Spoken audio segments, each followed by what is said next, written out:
The Soviets were on a mission to destroy Islam after the 1917 revolution. Their goal was to create an atheistic society.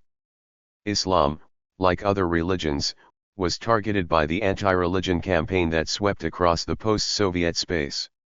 Central Asia, the Caucasus, the Volga region, and Crimea. The Soviet authorities were relentless in their pursuit of eradicating Islam.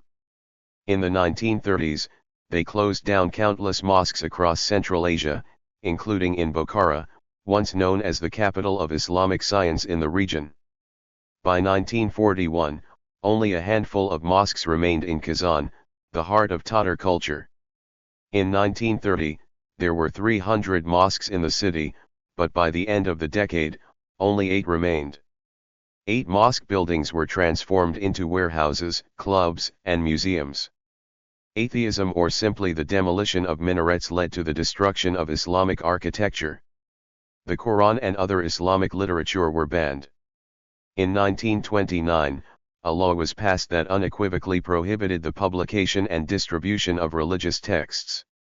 As a result, the government destroyed many copies of the Quran and arrested and exiled those who kept it at home.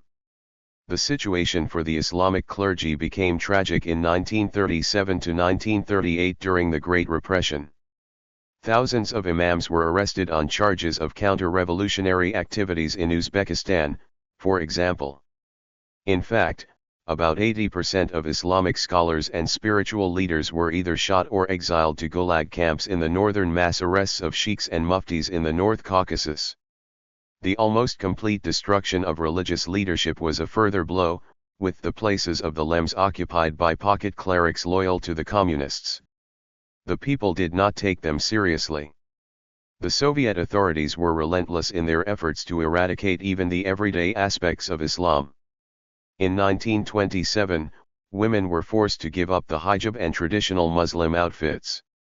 Uzbekistan hosted the famous WTO summit, which marked the beginning of the end for the burqa.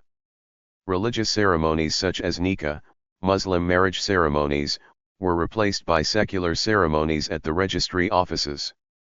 The traditional celebrations of Uraza Bayram and Eid Bayram were banned, and instead, atheist holidays were organized. In 1925, an organization was created to wage a war against all religions and printed caricatures of Islamic rituals.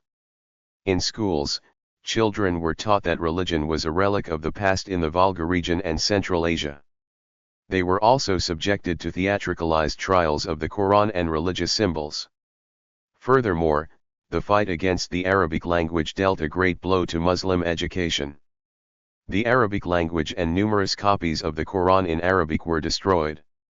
These included unique works of literature and a blow to traditions and customs. Despite declarations of the inviolability of traditions, the Soviet authorities purposefully fought against them.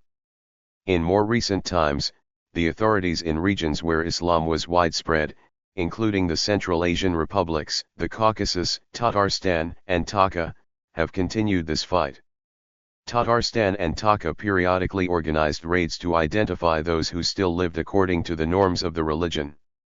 They also organized medical examinations to see which parents performed circumcision.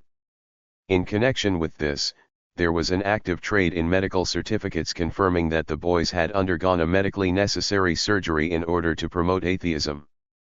They even went so far as to change the names of Muslim holidays. In Tatarstan, for example, the holiday sacrifice Kurban Bayram was replaced with the atheistic holiday Red Bayram. Despite repression, these changes were made. Islam survived. People performed namaz in their homes. They taught their children the Quran in whispers. Mosques were closed under threat of arrest. Despite this, they continued to function as secret places of prayer. The Soviet authorities may have destroyed the building, but they could not destroy the faith in people's hearts. Islam not only survived but was reborn as part of a new era. Allah is with the patient. Allah will show you the right path and bring all your affairs into alignment.